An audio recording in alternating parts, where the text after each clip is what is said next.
bazalwane. Right. Ngifuna uqala kanje bazalwane. Honor brings breakthrough. Amen. What bazalwane? Honor brings breakthrough. It's the beginning of the year bazalwane. Ngicela ukunikeza isikhiya sokuvula lo nyaka ukuthi usebenzele. Hayi bazalwane. Ngoba nabathi sicela lo nyaka usebenzele. The key for this year to work for you and I is to understand ukuthi we worship God and we honor his servants. Cela ukubuya. Kulonyaka fanele wenze izinto ezimbili is to worship God with all your heart and honor all servants of God.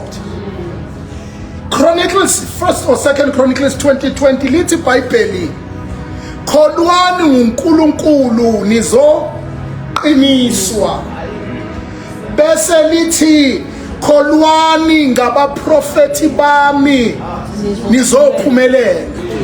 Iswati ke siyadifa sithi Swati kholwani ngemavi laphuma emlonyeni wabaprofeti bami nitawuphumelela.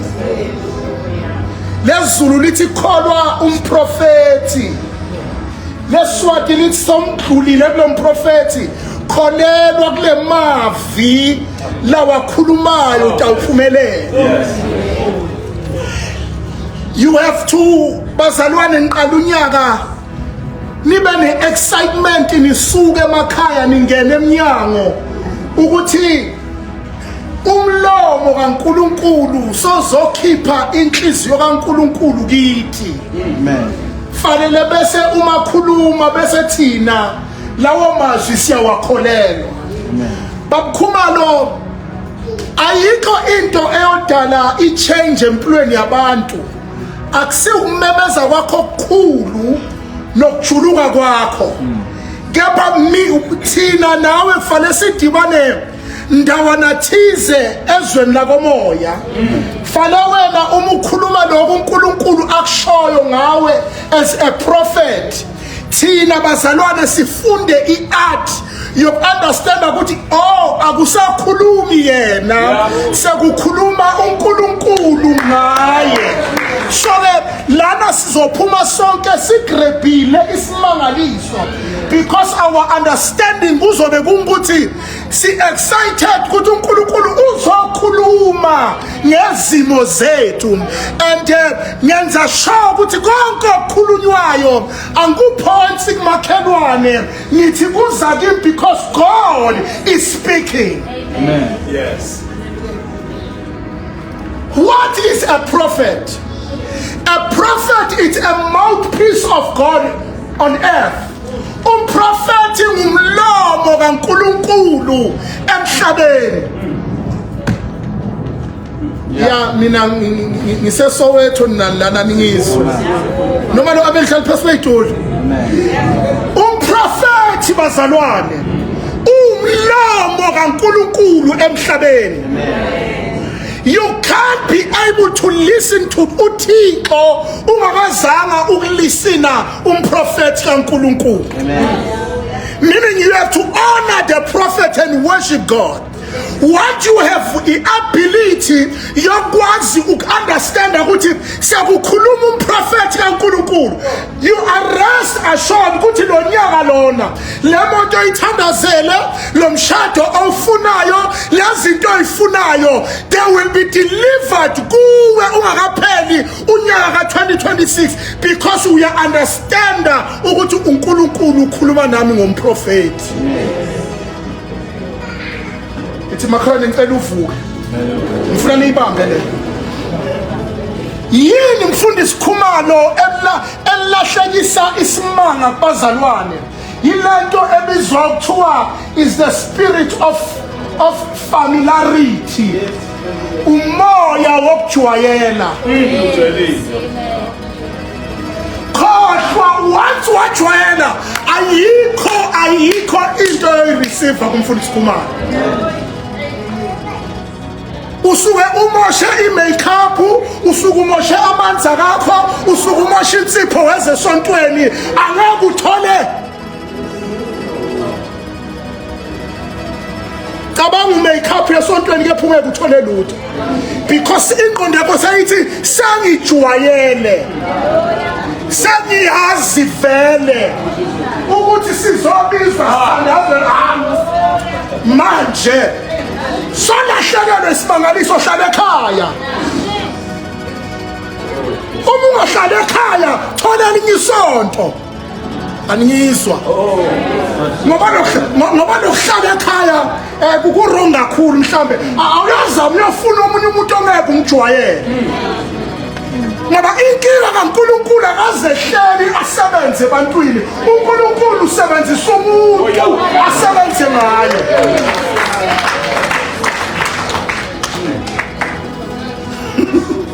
Nikhona bazalwane, ispirit ya familiarity siyalimaza ikholwa. I-avoid into yokumjwayela umfundisi. Zama ukuthi umbekele kudeni nakuwe. Glory to God. Khona uma yazedana wazi ukuthi uNkulunkulu uzokhuluma. Ngoba futhi bazalwane ngaza ngizwa. Ifunde into yokuvala indlebe. Ebantwini abakhuluma izinto ngomncebo kaNkulunkulu. Ngoba basuke bafuna yazi uma ufuna ukuhlanza. Uyalibona iphiko lenkukhu ulifaka la mlonyeni. Uma abantu bekutshela izinto ezimbi ngomfundisi basuke bakuhlanzisa lento wena ekusiza. Oh yeah, yes. Wayibeka futhi. Yabona angizwa leyo. Yes. Yes. Ungavumi abantu bakulahlekisele ngento ekusizayo. Hallelujah. Because once wazwa abantu bekhuluma ukuthi uKhumalo noma umfundisi bayitshela bangukuthi nokuthi fana wazi ukuthi labo bantu sengabantu abangakwazi ukwamukela from them. Avoid umzalwane nankonzweni ohleza criticize yonke into. Lo mzalwane uzokuhlanzisa isimangaliso. Angeke usakwazi ukwamukela lutho. Amen. Who's market makanu koteleni na? Noma ngumhlanzisi.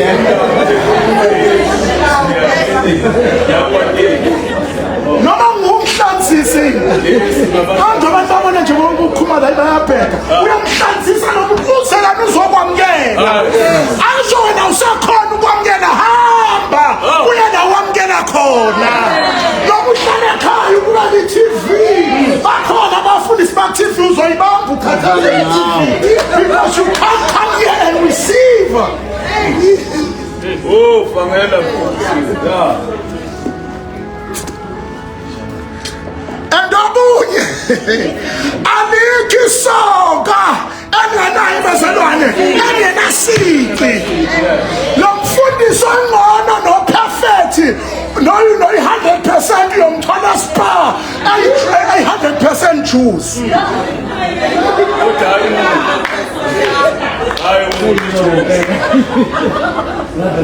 Lona perfect uyomthola espa eSheffield 100%. Ngoba your duty as umzalwane ngoba ayikho into ehlupha njengamakholwa. Niyathanda ukuthandazelwa anithandi ukuthandazela. Nankwishisha bazalwane. Your problem niyathanda. Anithandi ukuthi nanike umthandazo. Nathi we go through what you are going through. We are persons as you are. We need your upliftment and prayer. Sayidinga lento after church. After to Shumael umfundisi usaid the message ukuthi you bless the men of God. You encourage me. Ninanandaba nifuna nisendelwa yithi mameseji nifuna ukuthandazelwa yithi nifunana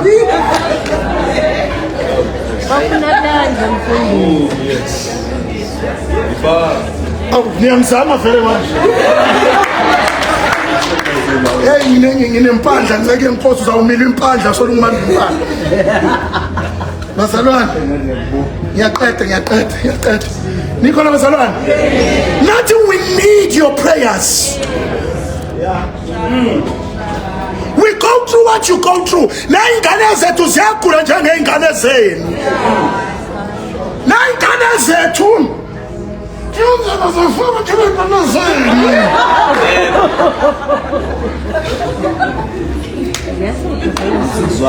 hayi mani ngangizwana ukuzwile mina uma kwenzekile kamfundisi yawa yawele ekubini senitopic la sontweni ukuthi bantu abamfundisi bayabheda bayingakhi labakhe sibabekezelele babheda sabahagabezela nabanuka utshwala bakho Bane. ithi makhane vuka bo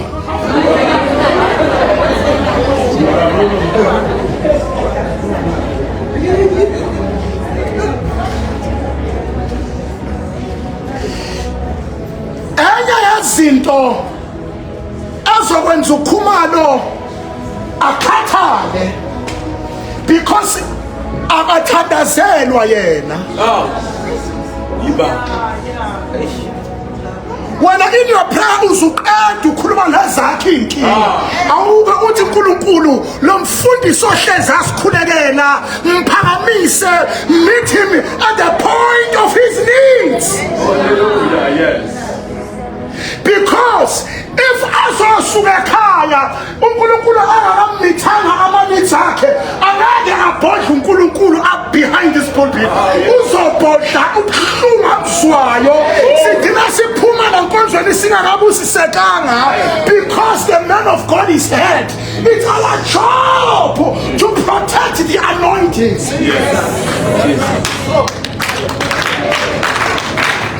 It's our job to make the anointing happy. The more the anointed one happy, the anointing works. If the anointed one is happy, the anointing works. Ugobo oqotshiwe umejabulile ugobo liyasebenza.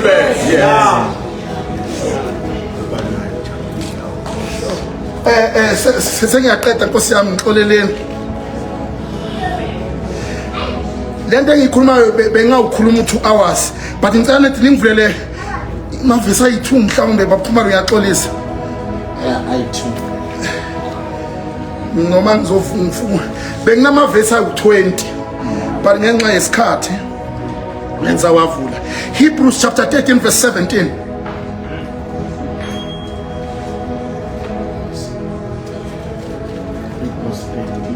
Verse 17.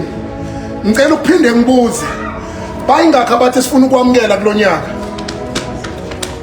ya izandla seyinciphile manje abathi kulonyaka we want to receive our miracles. Are you ready? Yes. Are you ready? Yes. Now you ready now? Yes. Now you come to receive. Read for me mama. Vele uhlale kuyo mama, vele uhlale kuyo. Lalelani abaniholayo. Lalelani yimake lalelani abanjani bazalwayo. Abaniholayo levesa likhuluma ukuthi lalela uNkulunkulu kuphela. Lithi nabasiholayo fanele senze njani bazalwane? Sibalelele, sikhiya leso. Continue mama. Nibathobele. Abanjani bazalwane? Abaniholayo. Continue. Ngokuba balinda imphefumulo wethu. Hayibo. Njengabazali. Awukame kancane. Benza njani? Yebafethu siqale singasuka umphansi leso. Ngiyakuzwa uwinesi la uteacher uyiko konke. Hayi umsebenzi wakho ufike kulomphefumulo kulezinga lokuthi kube nomuntu onikeza umsebenzi wokulinda imphefumulo yabanye abantu.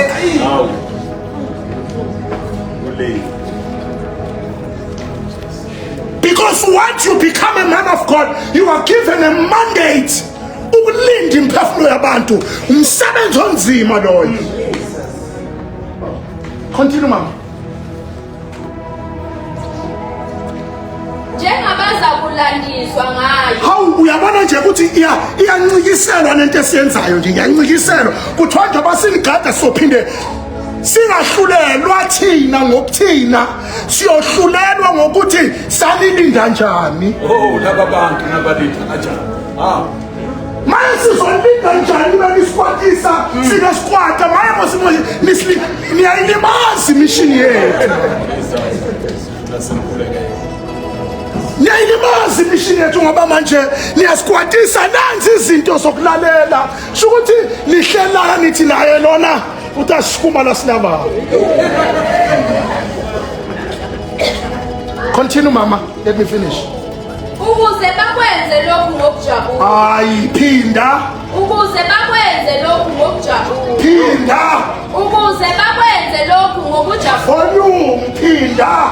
Ukuze bakwenze lokhu ngokujabula. Ungaqhamuka inyoka ngeke uthi wena nyoka suka nithi mina nemeza kuze benze njani?